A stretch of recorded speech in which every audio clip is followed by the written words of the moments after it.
अस्सलामुअलैकुम students, class 8। आज हम पढ़ रहे हैं नज़म शिकवा।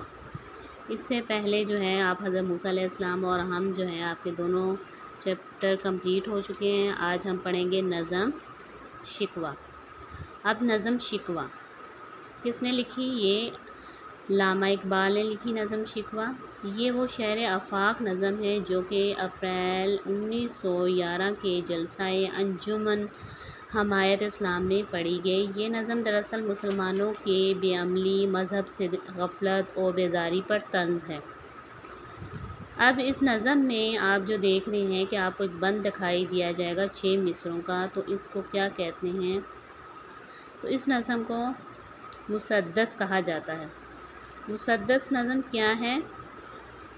वो नज़म होती है जिसमें 6 मिसरे होते हैं और जिसके हर बंद में 6 मिसरे हैं। इब्तदाई 4 मिसरे जो हैं वो आपस में हम काफ़िया हों और आखिरी 2 मिसरे भी हम काफ़िया होते हैं, लेकिन वो पहले 4 मिसरों के हम काफ़िया से अलग होते हैं, जैसे कि आप इस नज़म में देखेंगे। और साथ साथ मैं आपको बताती जाऊंगी कि इनमें हम काफ़िया अल्फाज कौन से हैं। ठीक है, मुसद्दस आपको समझ आ गई। वो नज़म जिसमें क्या होते हैं 6 मिसरे होते हैं। और इससे पहले हम नज़म की इक़साम में भी मुसद्दस जो है वो नज़म पढ़ चुके हैं कि मुसद्दस नज़म जो है वो क्या है। उसमें 6 मिसरे हैं, उसके 4 मिसरे जो हैं हम काफ़िया होते हैं और उसके दूसरे जो 2 मिसरे हैं वो भी हम काफ़िया होते हैं, लेकिन उनका हम काफ़िया जो है वो अलग होता है। ठीक है, तो चलें आए रीड करते हैं। तो हम ये जो 6 मिसरे मिलकर एक बंद बन जाता है। क्यों ज़ियाकार बनूं, सौदाए फरामोश रहूं, फ़िक्रे फ़राद न करूं,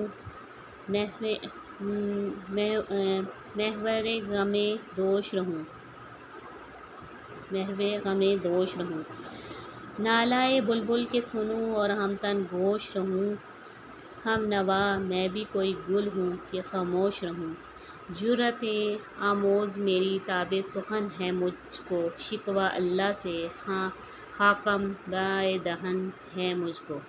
ठीक है, अब यहाँ पे जो है वो लामा इकबाल जो है वो मुसलमानों की बेअमली, मज़हब से गफलत और बेजारी पे जो है वो ये तंज़ भी कर रहे हैं और साथ जो है वो अल्लाह ताला से शिकवा भी कर रहे हैं।